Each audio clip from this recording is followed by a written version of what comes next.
Hey, everybody, Patrick Verano here. Thanks for joining me on another episode of this LinkedIn Live.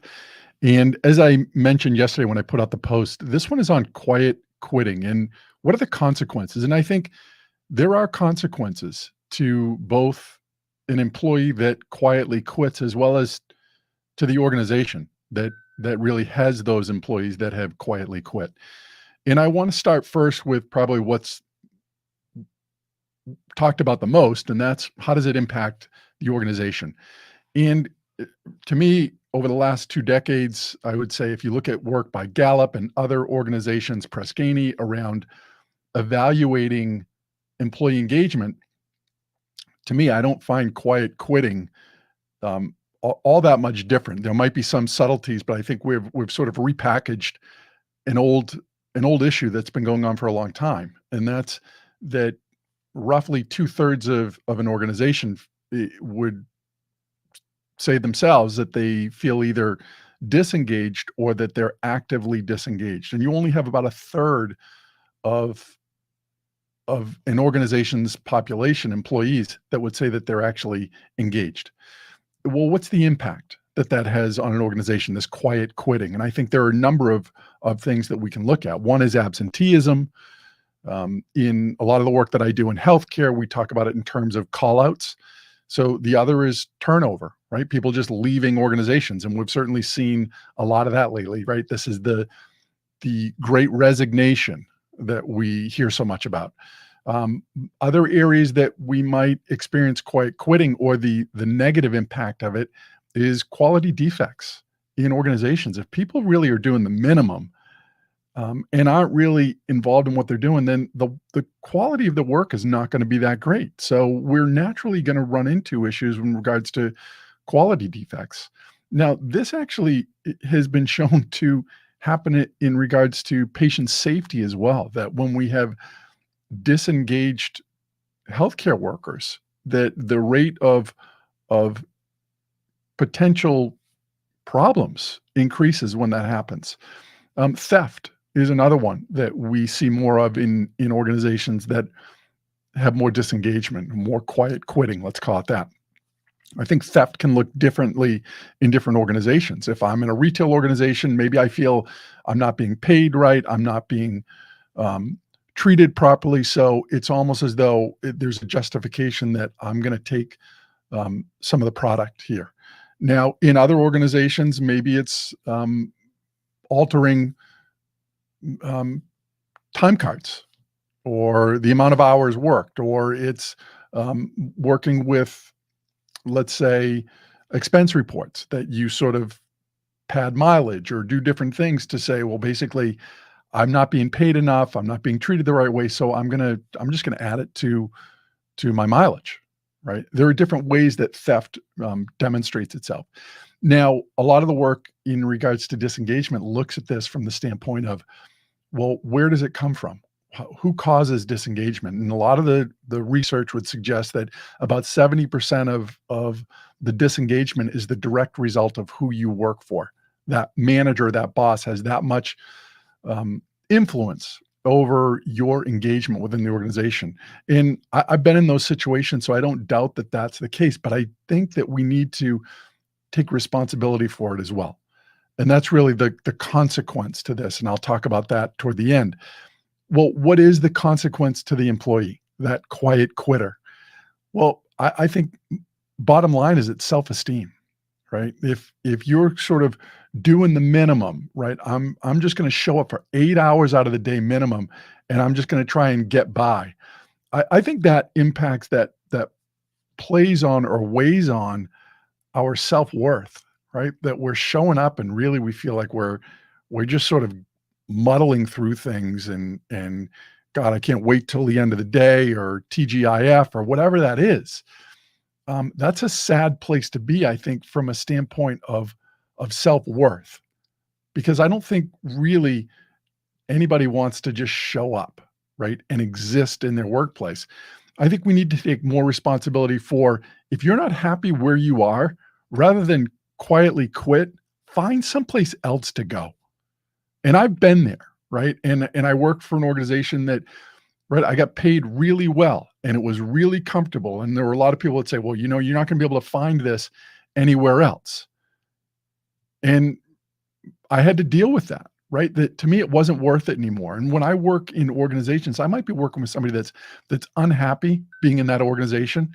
And a lot of times my role is not to try and convince them that they should stay in this position, because quite honestly, I think it hurts the organization if this person stays with an organization that they're not truly happy with, because they're not going to do their best work. What I challenge people in this situation is to say, don't reactively run from the company that you're with, right? Don't reactively run to get away from the company just to go to something else. Proactively run towards something, not run away from something. Because when we're running away from it, I guarantee you that whatever company you're with right now, they will show up in your next company, right? These same challenges are going to be there. I will often challenge people to say, do the work now, so that when you leave here and you face this again, which you most likely will, you're more prepared for it, and you're not going to allow it to diminish the value that you have in that company, right? So not being reactive and running, being proactive and running toward. That's what we look for. We want purpose, right? And there are ways that we can do it. That if I'm that quiet quitter, what parts of the work can I do? Are there different projects that I can take on? And maybe it's not even at work, but I'm finding an outlet outside of work that is allowing me to be more present when I'm at work, right? I'm finding outlets that are able to address that. So circling back to the employer, right? If you're a manager out there, if you're a leader within an organization, how can you help to eliminate the best you can? You're always going to have those people that quietly quit or are actively disengaged. But what things can you do to make sure that you're creating an environment where people don't want to quietly quit? There are two things that I would ask you to think about. One is a model that I've used since 2009. It's by a researcher named David Rock, and the model is called SCARF. And SCARF is an acronym for 5 different social needs that were identified. One is status, right? That's the S in SCARF. That we all have a need to feel as though we have relevance, importance in the organization. This isn't about a title. This is about maybe just feeling as though you're valued, that you're respected where you are. And as a leader, as a manager, if we can create an environment where employees feel as though they're respected, they feel like they're valued for what they do and appreciated, then the likelihood that we're going to have somebody that quietly quits is reduced. Right? The next is around certainty. And we've certainly had so much uncertainty, I would think, over the last 2.5 years or so, that people really need that. We all need that social need of feeling as though there's certainty. What are the rules? What is the organization? Is what they say and what they do, is it the same thing, right? Is the manager that I work for, can I depend on this person, right? We need to create certainty for employees. The next is around autonomy. And I think we're seeing more of that now, right? Of hybrid work environments and people working remotely. People want more autonomy. And that's not to say that we need it to be a free-for-all, but people want to feel as though that they have some control over their destiny. I think as leaders, as managers, we have an opportunity and an obligation to create opportunity and not micromanage people. The next in this model is around relatedness, creating an environment where people feel connected. Again, we talk about this from the standpoint of remote work. How do we create culture and connection when we're in a hybrid work environment? And I don't think there's any one solution to this. I think the next 2 years, really, we're going to sort of figure this thing out through trial and error. But I would say right out of the gate, one thing that we need to do is maybe shorter interactions with people more often. It could be reaching out on the phone, not a Zoom call, not about anything in particular, but just checking in with people. How are things going? What do they need from you? More personal touches, and having that in between teams as well. The last is around fairness, right? And this is, does everybody follow the same rules here, or do the same rules apply for everybody? And when we don't have that environment, then that's a social need that's violated. And that's when we start to have more quiet quitting. when people don't feel as though they work in an environment that's fair. So, what are some behaviors that will address all five of those social needs in SCARF? And that's called cables. And that's about building bridges. That's all we have. Every employee, every person that you interact with is its own bridge. And the more you behave in ways that are positive, and I talk about it in terms of these cables, these six research behaviors, the stronger that bridge becomes with that other individual. So, as an example, the first cable that we talk about is congruence, alignment, walking the talk. Is what I say and what I do the same thing? And as a leader, as a manager, I need to be able to walk the talk. Is the organization that I'm working for, do we do that as an organization? Right? The next is around appreciation.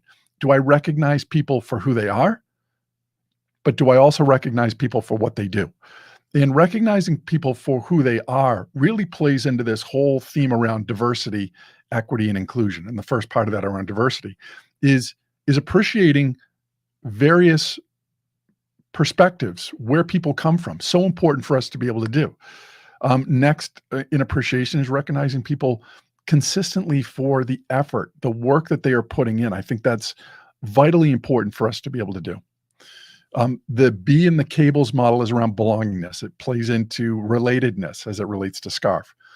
People need to feel connected to the organization. And when they don't feel connected, they will quietly quit, right? They will become disengaged and they will just try and muddle through their days, right? When they don't feel any type of obligation to the organization.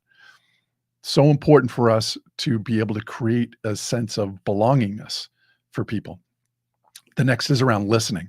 It's interesting. I'm going to be doing an interview this afternoon with somebody out of Australia that his whole approach is about helping people develop this skill of listening. And we're going to talk about this game that he's created. And I'm looking forward to that because I think there's so much we need to do around listening. The next is about empathy, right? Creating an environment where we try and put ourselves in somebody else's shoes. What's it like to be them? How would I want to be treated if I was them? So important for us to do. And lastly is around specifics, setting clear expectations in an organization. What is going to be tolerated? What do I need from you? What can you expect from me? How are things going to work? And that plays into things like fairness and certainty if we talk about SCARF, but it can also address things around status. When we don't feel as though there are clear expectations, or if then we have clear expectations and they're not congruently followed, then we're going to run into problems. So that's it. Think about the relationships you have with those people that work for you as cables. You're building a stronger bridge with any really relationship that you have. So what about if you're that employee and you're the quiet quitter? What things can you do? Well, again, I look at this in terms of self-worth. I think the more I would show up and feel as though I'm kind of like, I'm just trying to get through the day, I have to believe that internally you don't feel very good about yourself overall. And there's a model that that I use that's based on some work that was done by Sean Aker and other researchers around what are some of the activities that we can do to build our own self-esteem on a regular basis. The first one is in this journal that I created called Power, is around creating an environment of gratitude. Every day you write down, what are 3 things I'm grateful for? And I think what starts to happen in our brain when we do that is we're focused on the positive. We don't look at all the things that suck around us when we're like, what is good about what I do, or the opportunities that I have, or what am I grateful for today? So we start there. The next is around others, that we're doing things for other people. And we know there's so much research on what happens when we volunteer, when we do things for other people that aren't about ourselves. So maybe it's somebody at work that you find an opportunity to help them on a project that they're on, or you provide advice to somebody else, or you do something for somebody else. That has a direct impact on our own worth and well-being when we do those things. The next is around writing, and I think this is an important one, especially in this environment. And again, I go back to this idea of our brains are wired in a way that we answer the questions that we ask of ourselves. So at the end of the day, writing down 2 to 3 sentences about what went well today, what did go well, right? Not what didn't go well, which is where I think many quiet quitters probably end up, is that we reflect back on how crappy the day was, what didn't go well, how much I don't like my boss or what I'm doing, as opposed to looking at what did go well today, what things were important. Might take us more work, but it's something that's very important for us to do. The next is exercise.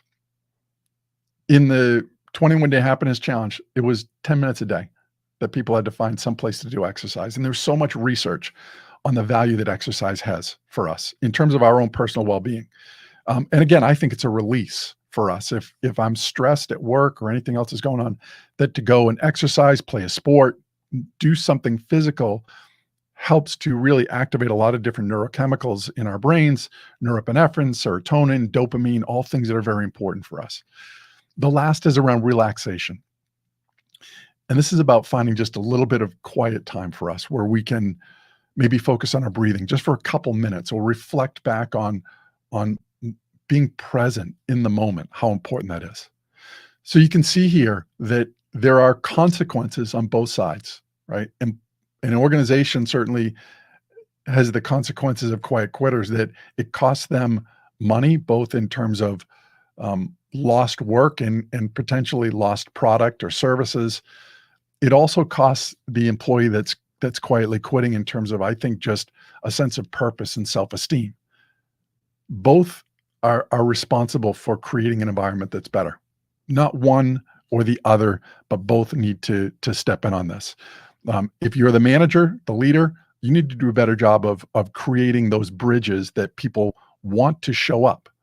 If you're the employee and you're the quiet quitter, you need to find a way to add value or activate that purpose that you have. And if it's not in the location that you're in or the company that you're with now, then leave. Find someplace else to go. Work on that as being your goal over the next year. Is you're going to find an environment where you're able to maybe activate more of those talents or skills or interests that you have. But don't blame it on the employer. Don't blame it on the employer. Take responsibility for it and find a better place to go. I hope you found this helpful. I hope you're able to take some piece of this and take some responsibility for the situation you're in and realize that you are the one that has final control over this. You really do. And with that said, I hope you can go out there and again, take some of this and also to rise